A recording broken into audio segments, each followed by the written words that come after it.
Good afternoon and welcome to the meeting of the County Office of Education's Board of Trustees. I'd like to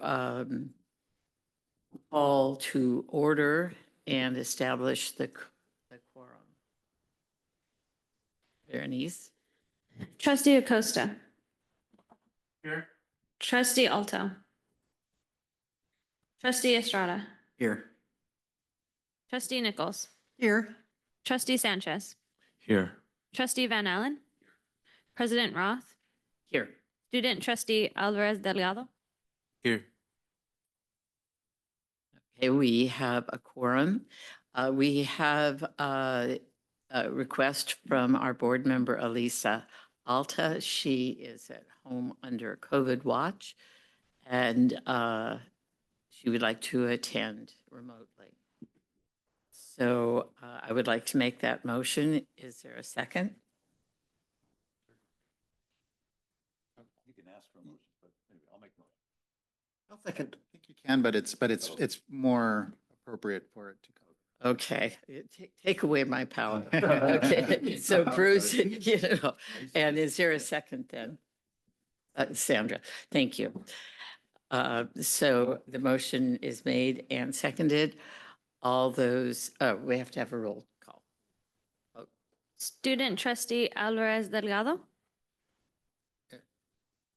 Trustee Acosta. Aye. Trustee Estrada. Aye. Trustee Nichols. Yes. Trustee Sanchez. Yes. Trustee Van Allen. Aye. President Roth. Yes. Before you, I just want to confirm, Alyssa, Ms. Alto, can you hear us? Because you mentioned that you can't hear. If you can hear us, could you type something in the message that you can hear us? Hi, I can hear you now. You can hear us now. Were you able to hear me when I was asking you the question? Yes, I've heard everything since the meeting started. It was just when I first hopped in. Excellent. Thank you. Thank you. Welcome and I hope you're feeling okay. Thanks. Dr. Sabah, if you would lead us in the Pledge of Allegiance. If you can, please rise. Face the flag. Ready, begin. I pledge allegiance to the flag of the United States of America and to the republic for which it stands, one nation, under God, indivisible, with liberty and justice for all. Thank you. We will now proceed to approval of the agenda. Is there a motion to approve? I'll move. Oh, so move. Do we want to make changes on the consent agenda at this point? This would be a good time. So perhaps if the, I have a question about items 5.03, 5.04, 5.05. That's as the to question. missing information. So I'd like to pull those, please. okay. And so we will pull those items and 5.1. yes, move them to deferred consent items. And we'll just add a 1 where the 0 is. And so we could go with, you said 5.0, 3, 4, and 5. So those will become 5.13, 5.14, and 5.15 in deferred consent. Is there a second to that motion? With that on the whole agenda? Yes, a second. I'll second. Thank you, Abel. So we have a motion and a second on the agenda with the noted changes, moving them to 5.1.3, 4, and 5. All those in favor say aye. Aye. Opposed? The motion passes. Item 4, and we got Elisa's vote. Yes. Thank you. Yes. Did. Thank you. This is an opportunity for the public to address the board regarding items not on the agenda. The board president will recognize any member of the audience not previously placed on the agenda who wishes to speak on a matter directly related to school business. Each speaker on any specific topic may speak up to 3 minutes unless otherwise limited or extended by the president. The president may allot time to those wishing to speak out or speak, but no action will be taken on matters presented, EDC 35145.5. If necessary, or if appropriate, the president or any member of the board may direct that a matter be referred to the superintendent's office for placement on a future agenda. Please refer to please note on the last item of this agenda. So with the consent agenda is number 5. First you have to ask. Oh, To address it. I didn't see anybody, but that's an assumption. Have we received any requests for public comment? We have not received any requests for public comment. No more assumptions. Okay. So with no one wishing to speak, could I have a motion to accept the consent? I'll move the consent agenda and with great appreciation for the donations. Is there a second? I'll second. Okay. And yes, on the consent agenda, I would like to also thank both groups, or one group and a person who donated, and especially to our dental program. What a wonderful gift to some of our students here in the county. So all in favor, say aye. Aye. Aye. Opposed? Technical question. Should Oscar vote first, or does he vote with the group? I think the best practice would be to ask Oscar for his vote and then to call for the vote so that you could hear Oscar's vote before you vote. Okay, okay. Oscar, how do you vote? Aye. The board, the rest of the board? All in favor, say aye. Aye. Opposed? The motion passes. I'll get this right, Oscar. Okay. Item 7, new business. Actually, 5.1. Correspondence. No, so Deferred we consent. deferred some consent items. So there's 3 deferred It consent items. hasn't been a good year so far. You're doing great. So 5.13 is the Alternative Education Core School Accountability Report Card. And I believe you had some questions about that item that we have Dr. Eisen Gonzalez who could respond to them. Yes, thank you. I had a question. If we had any explanation as to why the state has not sent us the SARC, the teacher's info.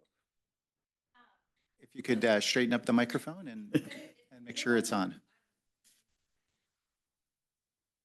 I'll work in that. Is it on now? Yes. Can you hear me? Okay, wonderful. So actually, in the nick of time, the state data was included. So last year at this time, none of the information, essentially it was everybody was required to present an empty SARC to their boards, because what does not change is the requirement that it has to be approved by February 2nd and posted on your website. So the state did get it together and submit in the nick of time. They populated the information. So anything that's not populated or not applicable is not populated by the state and not included. So the majority of the information in the school accountability report card is pre-populated from the state, except for the narratives and then certain fields where they say, please put it in here. And then other than that, it's auto-generated from the state. So I believe when the CAC had submitted it, it was still waiting to see whether or not the information was, but it actually was included then. So everything that is available is included here, which is one step better than last year when there was nothing. They didn't release it till like the 20th of January. So everybody had to submit empty SARCs to be approved. One good thing is this year in February, we have a mid-year LCAP report that's now mandated by the state. So I will be coming back in February to go over some things. So that's also like a fail-safe if, again, every year we're waiting for this data to be populated and it isn't. But essentially all of the CASP data was put in, but it's all fed in from the CDE. So everything that is available and accessible and is populated by the state is there. And then we don't change fields that are auto-populated. So it's not my favorite accountability document, I'll be honest. Mhm. My opinion. We are suffering the way other counties. Yeah, it's, and if you had your board meeting, like some COEs have their board meetings the first of the month and or the first week in the month, like the second, then they had zero information in their SARCs. They still had to have it approved. We get audited on it and I have to pull the minutes each year to make sure, and it has to be on the website to show that before February 2nd, this did happen and it was approved. So because it's forced like that, it doesn't make complete sense to me, but that is it. And we did get the data in time for these. So anything missing is just not populated by the state or applicable in this document for our programs. If he has And any then- questions, I'll move the approval.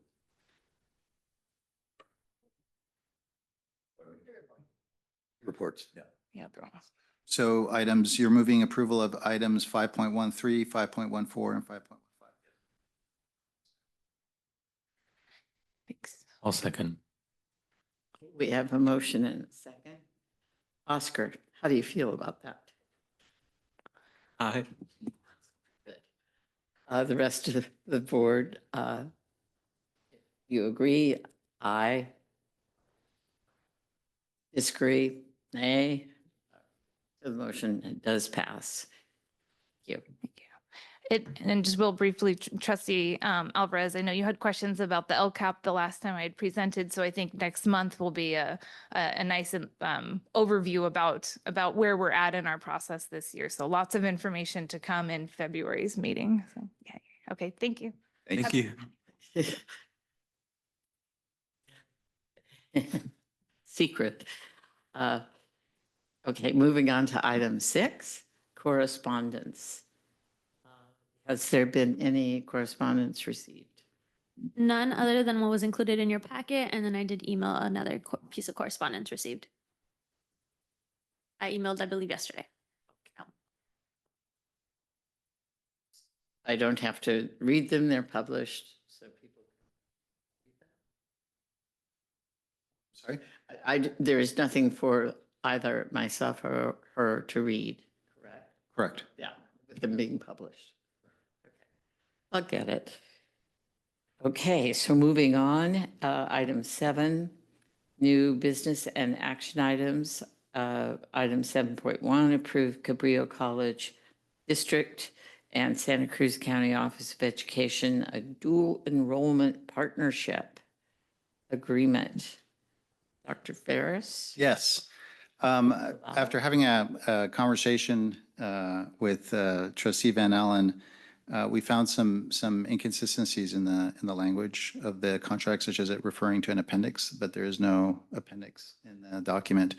And so we're going to be reaching back out to Cabrillo College, as this is their agreement. And we'll be bringing this back to you at our next board meeting. So my request to you is to table this for next month.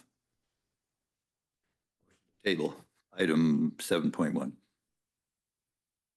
There a second? I'll second.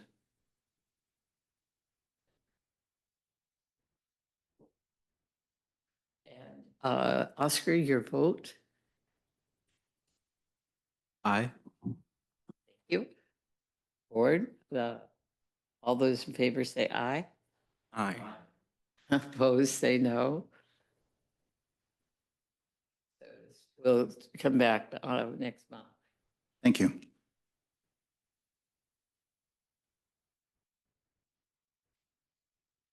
Second item under 7, approve resolution number 24-01 regarding temporary short-term cash loans to Santa Cruz County school districts. And in lieu of Lee Ann, We have our director of from our Business Services Department, Melissa Lopez, who's going to be speaking to this item. Welcome, Melissa. Thank you, President Roth and trustees. This is what Leanne would say is a matter of housekeeping. It's another resolution that we bring forth every year, just in case we need to help any of the districts if they're having any cash flow emergencies. This would be just for the rest of the 23-24 fiscal year. They do have to pay it back to us plus interest. It's capped currently at $5 million and is first come, first serve. And in the past 10 years, this has only been utilized one time. So it's pretty standard. No changes from last year. any questions?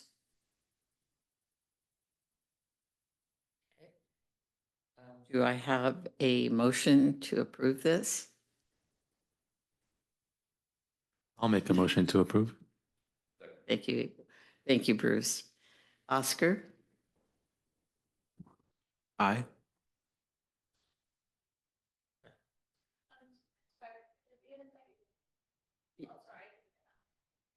Silent. Very quiet today, except for me. Okay, and so Berenice, roll call, please.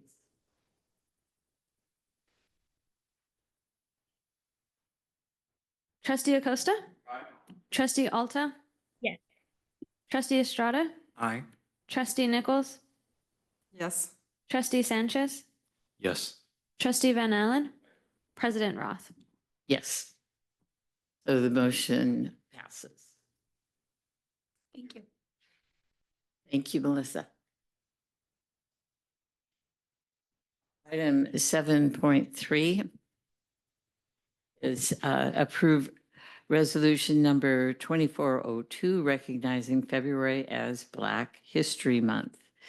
And Sandra, would you like to introduce this resolution?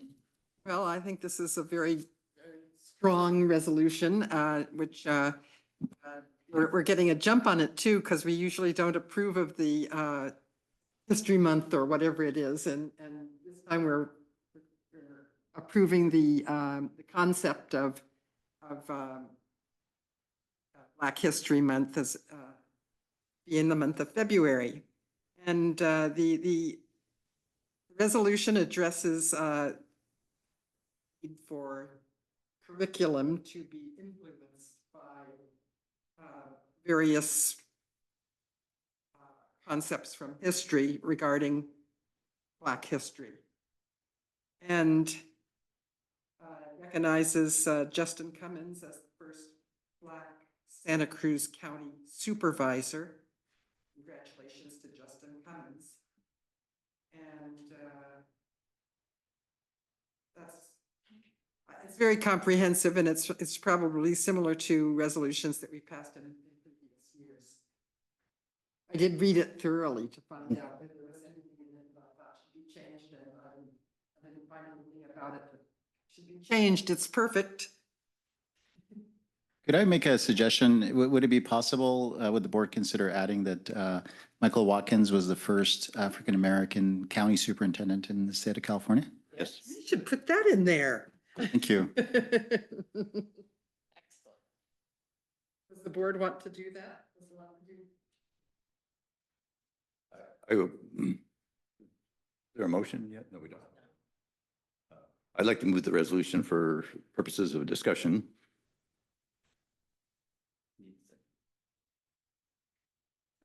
I'll second.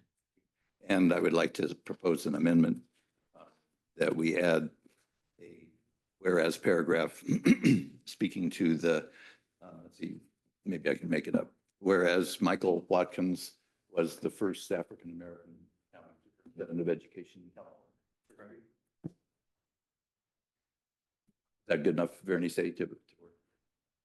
I also had one minor change, which is that when you have two therefore be it resolved paragraphs, I think the custom is that the second one, it says therefore be it further resolved. So I'd like to see the word further in there. And then there was one more thing that I can't find. The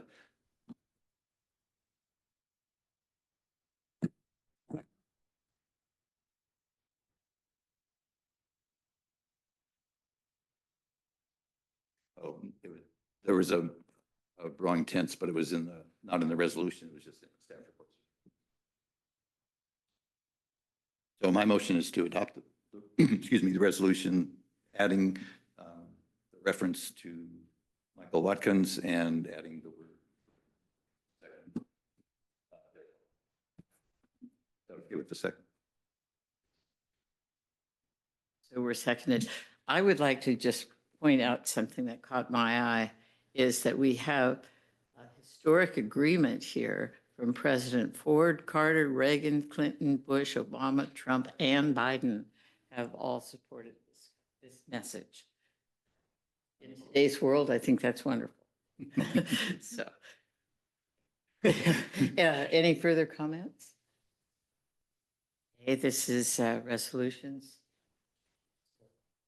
Or actually, Berenice, maybe you call him versus me. Yes. Student trustee Alvarez Delgado, Yes. trustee Acosta, trustee Alto, Yes. trustee Estrada, Aye. trustee Nichols, Yes. trustee Sanchez, Yes. trustee Van Allen, President Roth. Yes. So the resolution passes and a wonderful month of celebration along with the whole year. Item 7.4, approval of the 24-25 budget calendar. And I would imagine Melissa will take it for us. Yes, welcome back, Melissa. Thank you. This is another matter of housekeeping with our 24-25. It's moving. This is our 24-25 budget calendar and timelines. I won't read over all of them because there's a lot. Yesterday, right? Yesterday? Seems like it was farther along. Yesterday, Leanne, Michelle, Rebecca, and I were all up in Sacramento for the school services proposed budget workshop. I think the Capital Advisors is happening shortly, later this month here. And we're going to go ahead and start preparing all of our 24-25 budget stuff, if you can believe that. So this is just our proposed timeline, and so you can see where we're moving throughout the year. Okay. So are there any, well, a motion and then to discussion? Is there a motion on the calendar, budget calendar? I actually had a question, I'm sorry. Okay. I just realized. I scanned the schedule. I have to say I didn't carefully memorize it. Is there an opportunity for the board's budget committee to be moved in at some point as you're developing the budget this spring? Absolutely. I think they've wanted that in the past. Yes, so Leanne and I can send out some information to the budget committee with some timelines on when it would be appropriate to meet, because there's, for several months, it's very, very raw data. And Berenice did let us know that Oscar wanted to participate in that as well. So we'll be reaching out to schedule some dates and come up with some proposed dates for each financial reporting period on when the budget committee would like to meet.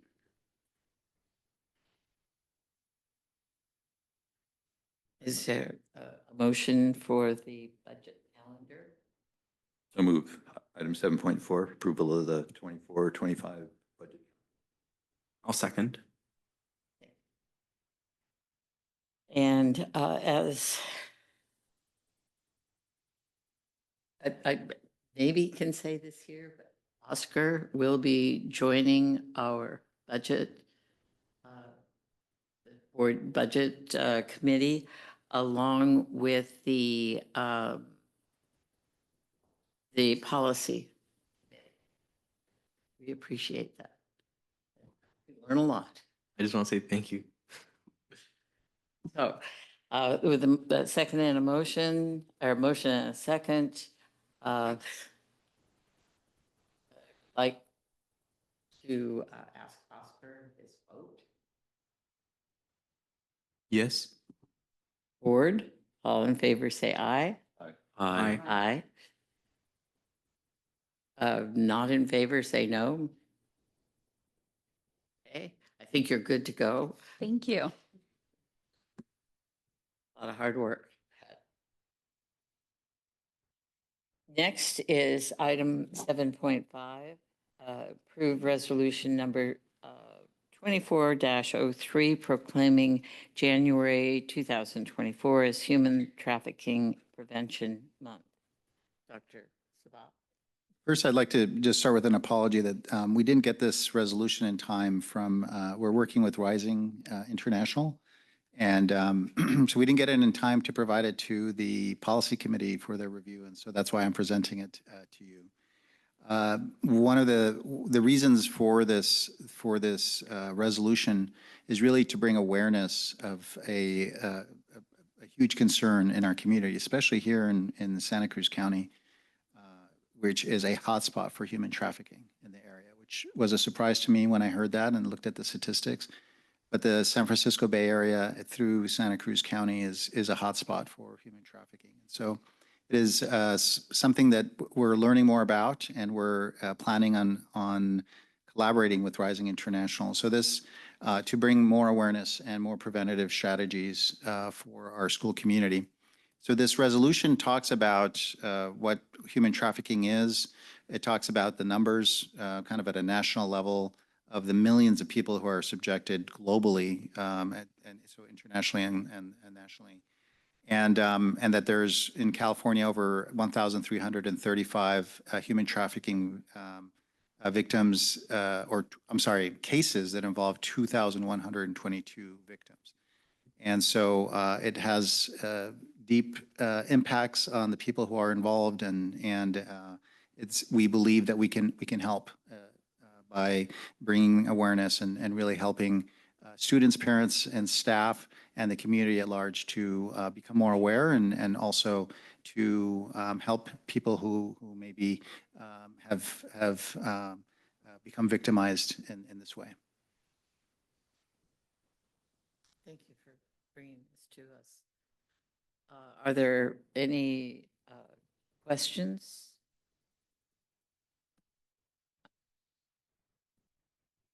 No questions, but I'll make a motion to approve resolution 24-03. Is there a second? I'll second. Ed? It spoke first. Okay. I would like to say I've done a little bit of traveling last week, and I noticed there's an awful lot at the airport about this. So I'm glad I didn't realize that this was a hot spot, but I certainly have noticed the signage lately. So, Berenice, would you present the roll call? Student trustee Alvarez Delgado, Yes. trustee Acosta, trustee Alto, Yes. trustee Estrada, Aye. trustee Nichols, Yes. trustee Sanchez, Yes. trustee Van Allen, president Roth. Yes. So the motion passes, or the resolution passes. Bring some good with it. Item 7.6, the approving the resolution, item 24-04, authorizing the COE interlocal agreement with the state of California. And you want to introduce? Yes, Yes, and- thank you. So this resolution allows us to partner with the California Department of Social Services for the purpose of providing childcare and development services. And so this is something we bring to you, and it authorizes us to develop that relationship with the state. I'll move approval. I'll second. Oh, second. Edward, okay. So we have a motion and a second. And this is a resolution. So Berenice, if you would be so kind. Of course. Student trustee Alvarez Delgado, Yes. trustee Alto, Yes. trustee Acosta, trustee Estrada, Aye. trustee Nichols, trustee Sanchez, Yes. trustee Van Allen, President Roth. Yes. So the resolution 24-04 is passed. Now, moving on to Doctors. Yes. Okay. Thank you so much. Would love to give you a brief update on some of the things that we've been working on lately. First of all, yesterday we had the first graduating class of 2024 get celebrated right down the street, Portuguese Hall. And I unfortunately was not feeling myself yesterday, so I wasn't able to make the ceremony, but I hear it was absolutely wonderful, very well attended, and very well organized as always, and beautifully professionally done by our alternative education team and support. And we had great representation from our board. So thank you so much for those of you that were able to make it. We had to this after the board meeting, actually, this evening at, I believe at 6 o'clock, we're going to be having the Career Advancement Charter celebration graduation at Sequoia High School. So if you're willing to brave the traffic or you're heading that way anyway and want to make it to Sequoia High School, I'm looking forward to joining the Career Advancement Charter team to celebrate. So tomorrow we have the Sequoia High School graduation, which is the high school students. So tonight is the adults, the Career Advancement Charter adults. And then, so we have two graduations at Sequoia High School. So these are South County students, one at 9 o'clock and one at 12 noon. And so back to the, so this last weekend, I had the pleasure of going to participate in the Martin Luther King holiday celebration. We had a youth day, which took place on Saturday. And Andres Ortiz, our coordinator of student leadership and engagement, was there with our Black Student Union facilitator, Deshaun. And we got to work with other organizations that were there, and there was a great turnout. There was a wonderful collection of presentations and performances and dance, and just a great opportunity to connect with the community and to celebrate the legacy of Martin Luther King. And just on an aside, I got a chance to go to Montgomery, Alabama, and I got to see the church just over the winter break. My son convinced us to go over there from New Orleans, and we got to see the church where Martin Luther King where he started as a pastor. We got to see the bus stop where Rosa Parks took and was arrested on the bus, and just really inspiring. I did want to share with you about the progress we're making with the K-16 initiative. As I've shared with you, we received this very large region, which goes all the way from Santa Cruz all the way to Ventura, received about $18 million to promote pathways for young people. And we are focusing on two pathways, healthcare and computer science and engineering. And we're going to be working with our school districts to make those career opportunities more viable and more accessible. And so this is something that we are hoping, we're working in collaboration with all the community colleges from here down to Ventura, all the UCs and CSUs from here to Ventura. And so it's a multi-level, multi-year effort to really build on these career pathways. Locally, we're also focusing on education pathways as a big priority to try to address the gap in teaching,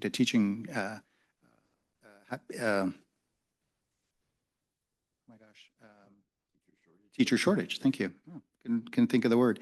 And so we're looking at building these educational pipelines and pathways so that young people starting in middle school and high school start thinking about getting into education. And so we're developing them. So soon, I think we'll ask if we'd be able to come to speak with you and present what we're working on.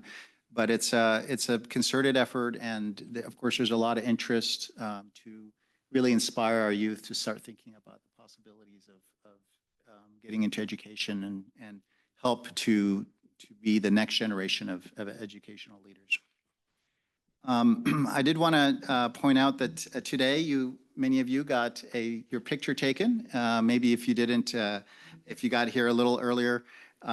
So we're starting a new practice. I shared with you that we had some uncooperative visitors recently, and so we're taking a look at our protocols. And one of them is that we're going to have everybody check in. Any folks that are coming out are going to come in, get their picture taken on the little tablet. It's very quick, and you get a little sticker that is your badge that you get to walk. So everybody should either have what I should be wearing myself. Let's look at the staff. Yeah, there you go. Good job, Andreas. All right. Yes, Nick. Oh, man. Right, left side of the room. Good job. Yes, well done. Well done. Yeah. And so it's just part of our protocols and to make sure we know who's authorized to be in the building and it's very quick. You can also do it off your phone. There's a QR code. You could, if there's a lot of people, you could just take a picture with the QR code. It'll pull up the app. You take a picture of yourself and a badge will be printed up for you. And so we'll be working on some of those protocols for. Do for people safety's who sake. have a badge have to? No. Yeah. So if you're a staff member, and in the past we've given board members ID cards that they could use, and so if that's something that says board member at the bottom, if that's something that you're interested in getting more static ones, that's we've done that in the past. So Do those have like barcodes or anything on it? So you wave them at the door and go? there's a different, you have it stuck on the back or, yeah. So they're really two separate pieces. One is the magnetic piece that opens the door, and the other one is just is the ID. You can stick them together because there's like you peel off the sticky side of the magnetic piece and you can stick them. Oh, okay. And so I did want to share with you that another area of concern for us that is coming to our attention much more clearly or coming into focus much more clearly for us is the fentanyl epidemic in Santa Cruz County. We recently there was a presentation that was provided to all the clinicians in Santa Cruz County, and the information that was presented by the county team showed that Santa Cruz County has increased significantly in overdoses and deaths from fentanyl, and that we are now the 13th highest county in the state when it comes to fentanyl deaths, and this is of great concern for us. We pride ourselves as a county when it comes to how we support each other and coordinate and really advocate for our community. And yet we have some challenges, and this is one of them. And so we're going to be partnering with other organizations. We've already been doing a lot of work when it comes to, getting the naloxone available to all our schools and to the community. We've been working on bringing more information about fentanyl and the risks that it represents. But I think we can do more. And so we're looking at what other counties have been working on. And we will be putting together a plan of, what the role of schools is going to be in conjunction with the other partners that we're. One of those agencies is SafeRx, which is part of the Health Improvement Program. It's a nonprofit agency that collaborates with us and with other county agencies. And so they've in many ways have been the lead. But if you look at some of the data that was shared with us, you'll see that meth and fentanyl in combination are really the biggest risk for us here in Santa Cruz County, and things like heroin are almost non-existent at this point. And so a lot of the assumptions that I had about drug use, for example, were I think were broken down with some of the information. And I would love for some of that information to be provided to you. Perhaps we could have a presentation for you to see the challenges and the numbers and also what we're working on. And so that could be an agenda item for a future presentation. Also wanted to share with you that we are seeing a surge in COVID-19 numbers as well as other infections, RSV and other respiratory infections. We have many staff who are out because of family members or they themselves have gotten sick.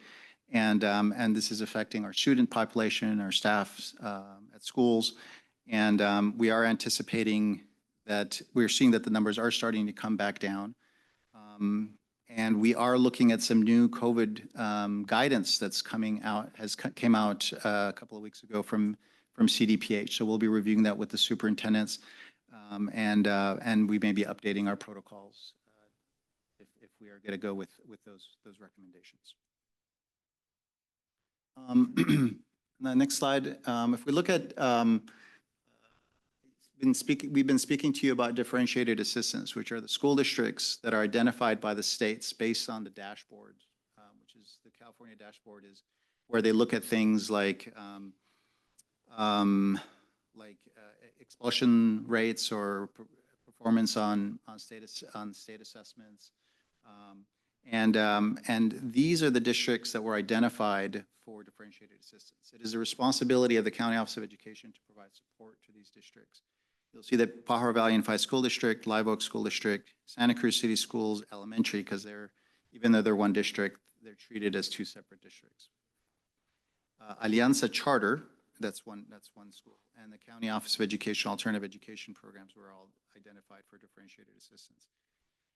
So we can't work with our own alternative education program. And so the ALTED program works with the collaborative of other county offices of education to provide support for each other. And so, in fact, today our team went out to Bakersfield to meet with the other counties to talk about supporting each other for ALTED. But for the other school districts and Alianza Charter, we will be meeting with them. We've already provided them notification. We'll be meeting with them, and really they help us identify. It's a very collaborative process. It's not top down. We're not trying to play gotcha with anybody. We really ask them what they'd like to focus on. Usually it's the area of focus that they were identified in the dashboard. And then we provide different kinds of training and support for them. We are required to provide a report to you at the end of the year about this program. And so you'll be getting a detailed report about the supports that were provided and the kind of things we focus on for each of those school districts. And this is the first time that charter schools are being included. So you'll notice that Alianza Charter is included in there. And this is the first time that charter schools have been added to the differentiated assistance process. Yes, I'm a little confused by that. Alianza Charter is a dependent charter, right? So previously, if a school district like PVUSD received differentiated assistance, they couldn't apply it to charters? Is that what I'm reading? So, the concept of dependent and independent charters, from a legal standpoint, their charters are charters. And so even though they are really treated very differently, I mean, for example, Alianza Charter, is treated as one of the schools of PVUSD compared to, let's say, SEBA Charter, which is more, is independent. They have a 501c3. But the way the state is looking at it is that a charter is a charter, and it is an independent, legally independent kind of school. And so we will be working with them as a separate entity. So then Alianza Charter can disqualify for differentiated assistance, but I believe they have another charter, Pacific. They have PVUSD? So they have I believe they have maybe 7 charter schools in PVUSD. There's Diamond Tech. There's the others wouldn't. Alianza was the for only one in the differentiated county that qualified for differentiated assistance. Yeah. Looking at it, all dependent and independent PVUSD charters. does. And PVUSD as PVUSD well. schools. So Okay. PVUSD and Alianza, that's correct. Got I also wanted to share with you that you've been receiving, I sent you an old email recently that you could take a look at from Capital Advisors, and also just to encourage you to come to the meeting with Capital Advisors, Berenice, which is taking place on? January 31st, here at the Tech Center from 2 to 4 p.m. There will be refreshments. Nicely done. Thank you, Ms. Valentin. Excellent. On cue. And lots of information. We're grateful that the governor has really kept the budget deficit that is existing at the state level away from schools at this point, at least to the best of our knowledge, that they're really tapping into the general fund, kind of the rainy, what does they call it? The rainy day fund. There is a modest cost of living adjustment of 0.76%, which is significantly less than the 3.1%, I think, 3.9% that we had expected, or they had talked about previously. And so there are reductions that are taking place. I encourage you to come to that meeting on January 31st. Did I remember that? You just told good. And to learn more about this, the implications of the governor's budget. Now, please remember that the Legislative Analyst Office report is let's say, more concerning, I guess. I don't know if that's the right word, but in terms of the implications,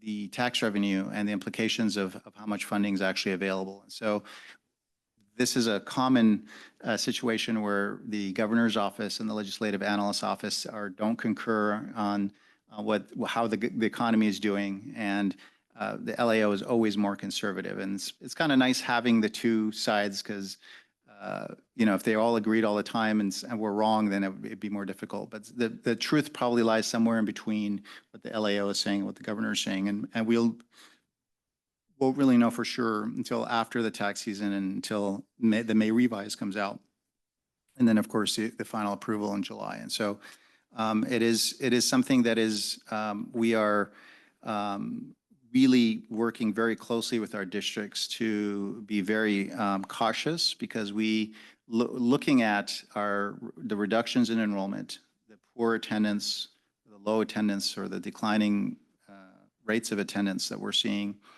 and the potential for how the deficit at the state level could impact education, we are asking all our districts to be extremely conservative in their approach for the future, because we do anticipate if we're not as affected this year, we will very soon. And so part of our role is to ensure that districts are keeping are solvent, and they're moving in a positive direction. And so it is important for us to continue to give that message about being very cautious and thoughtful about the financial health and well-being of our districts. One more update just on the next slide is we have entered this phase of where school-based mental health services, we're starting to develop the systems to be able to get reimbursed for schools for mental health services.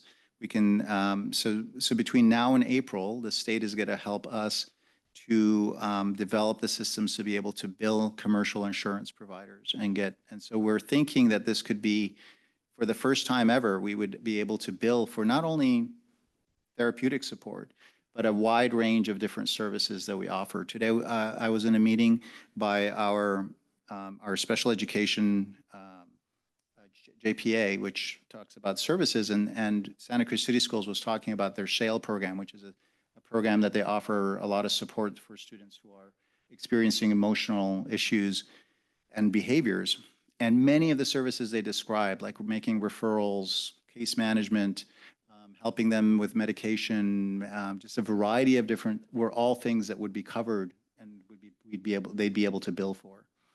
And so, this idea of increasing funding and taking advantage of the initiatives that the state is offering, and then increasing access so that all students, because 95% plus of our students either have Medi-Cal or commercial insurance.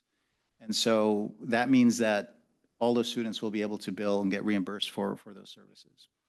And so another topic for a future presentation that we would love to bring back to you, we as a county office are wanting to help support at least the smaller districts, if not countywide, all districts, to be able to facilitate the billing process and also to address the shortage of therapists that exists in the county. So those are two areas that we are continuing to work to provide support for the school districts. And finally, I think Berenice is going to share that there is a ethics training requirement under AB 2158, which applies to school board members. Yes, I get the most fun update. So you are all required to take an online ethics training, which will be about 2 hours long. This is a requirement that needs to be fulfilled every 2 years. Trustee Estrada is our newest trustee, so he actually has 1 year from when he was sworn in to complete this. So you actually have a really close deadline of October. But you will all be getting emails to complete this training. This will be done via Keenan. And so please complete the training when you can. You are able to start the training at any time and then go back to it. So you don't need to set a whole 2 hours for it. And then once you complete the training, please email me your certificate. Thank you. Are they graded? I think you need an 80 to pass. There's a No, test. we've There's a got test above at the end. UC too, yeah. Great inflation. And that concludes our report. And any questions for us? Thank you. Oh. I do have a question on the help with the billing. Would it be something that would be worth having the larger districts be involved too? Yes, the Power Valley Unified School District actually has, they piloted a program under CalAIM, which allows them to do billing for Medi-Cal, and they've already been doing that. And so they're kind of ahead of everybody else. And so we're working with them and learning from them and also offering to support them. So there may be a situation where we're all doing the same, billing, or there may be a situation where PVSD is doing something and all the other districts are doing something else.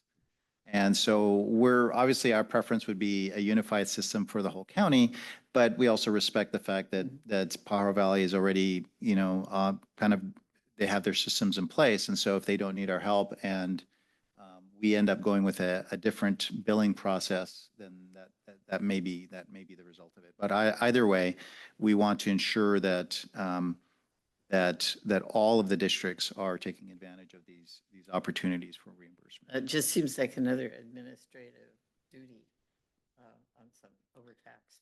I agree, and I think this is, it's billing, commercial insurance is probably about as bureaucratic as it gets, and so the more we can streamline those procedures, the better, and we stand ready to support the districts to facilitate that process.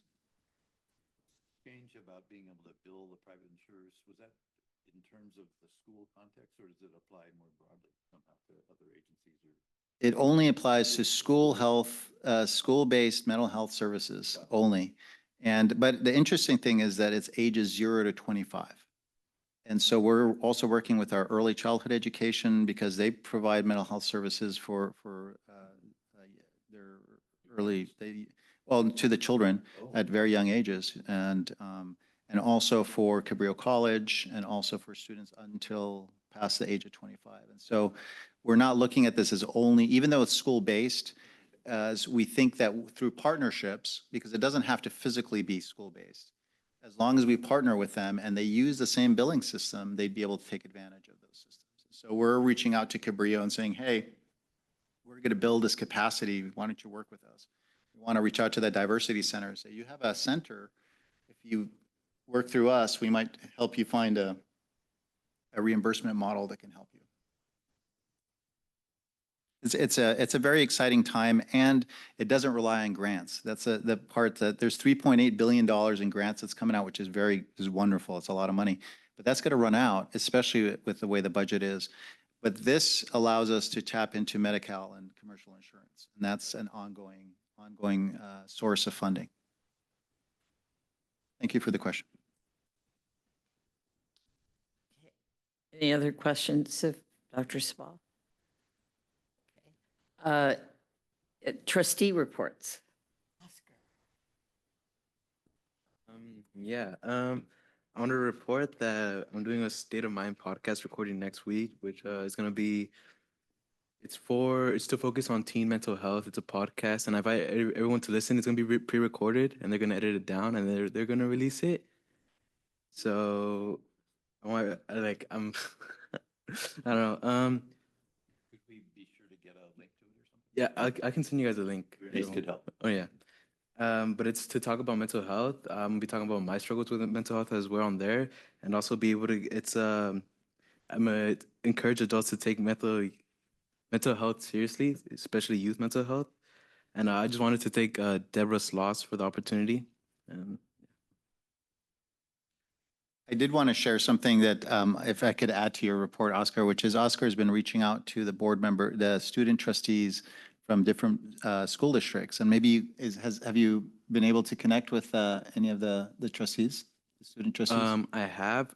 I've talked to pretty much all of them. I think I just need to talk to I think PVUSD student trustee, and that's it. I think so.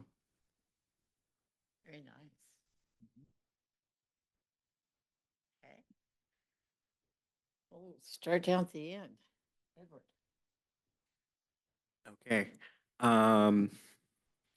I attended the CSBA's governor's budget proposal breakdown last week. So a lot of the same stuff that Dr. Sabah said about us for now being spared. It looks like a lot of the hardship in, the budget deficits that we're seeing, and still to be determined how much that deficit will be. And also last month, I attended the homeless memorial service on December 21st that honored the folks who died while unhoused in the county, which has increased to, I think, its largest number to date of, we're reaching triple digits of folks dying unhoused, largely due to fentanyl. So it is a really important issue. I have to carry naloxone with me at all times. Just in case situations arise where I might have to use it. So it is a really big issue, and anything that we can do, to help within, serving youth, with partnering with schools, making sure that it's available. It's very important. And that was really sobering to hear that, I think last year it was about 90 in the 90s, and now it's about 120 something. So it's a large increase in folks dying unhoused, and a lot of it is due to fentanyl. But yeah, I will in the future be continuing to work with the budget committee. So back to that. So and I'm super excited for Oscar to be joining. So that's it. Thank you, Edward. Sandra? Well, I think one of the most pleasurable jobs that we have is going to graduation ceremonies. And when you're there at the graduation ceremony, you hear about the kids in the school and the kind of issues or challenges that they have overcome, and it's really quite an educational experience. I'm going to read to you the 5 schools that had a graduation ceremony together yesterday.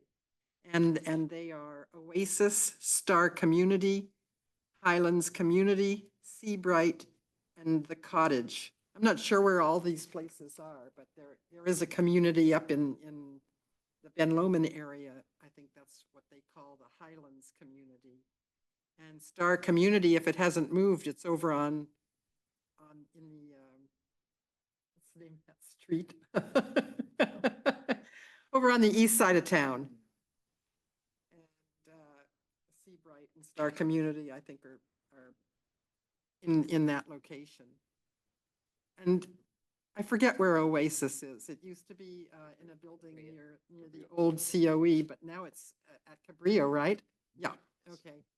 So there were 24 graduates from the schools, and the graduates, none of the graduates spoke or gave a speech. Would I be right about that? Sue was there and Bruce was there.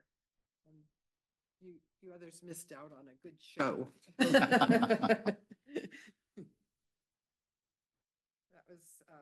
That was the only eventful thing I did this month.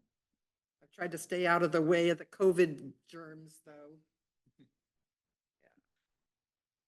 Well, thank you, Sandra. Ed? Abel? Kind of a little bit of a slow. Bruce?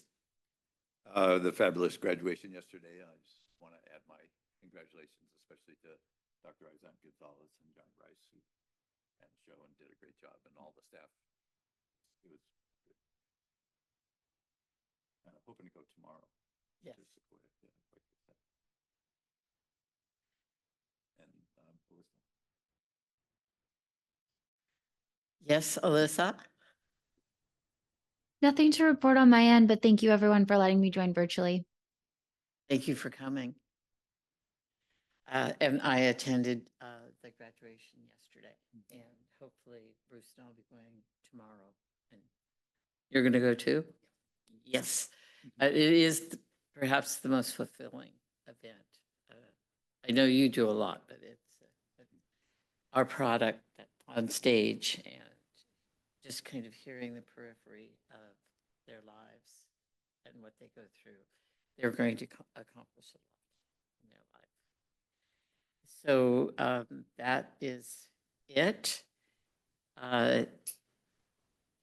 I don't think we have any meetings that occurred since our last board meeting, but we will have a SCUSPA meeting on Monday, and it will be at the Live Oak boardroom.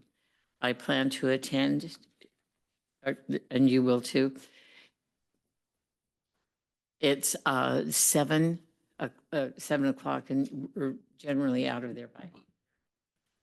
And if you would like to, kind of as our official person, we prepare just a kind of a synopsis of what we have done over the past month, what's happening in our district. President Roth, I believe SCUSBA will be located here at the COE on Monday. Oh, really? Because the president mailed out to Bostwick Lane. Okay. She asked me the other day to reserve the room. So Okay. I will confirm with her Much then. easier if it's here. Bostwick is hard to find. It's a real maze back there. So what I'll do is I'll verify and let you know. Thank you. Okay. So as far as other. Sorry, President Roth, Oh. just to clarify. I just checked. Jane did send out the agenda as of 3 p.m. today, and it is here at the COE at Missed it. 6:30. Thank you. Thank you. Because I would have been there searching for that boardroom. I do every time I'm there. Okay, so those are the, that is the upcoming meeting. Our next regular meeting will be here on February 15th, day after Valentine's Day, 4 o'clock. And I would like to, before I adjourn, invite to anyone who's available. And I'm sorry, we could send something to you, Alyssa, but we're going to have a little bit of a birthday bash after the meeting for, in honor of Bruce. So any other announcements? I hereby adjourn the meeting. Okay.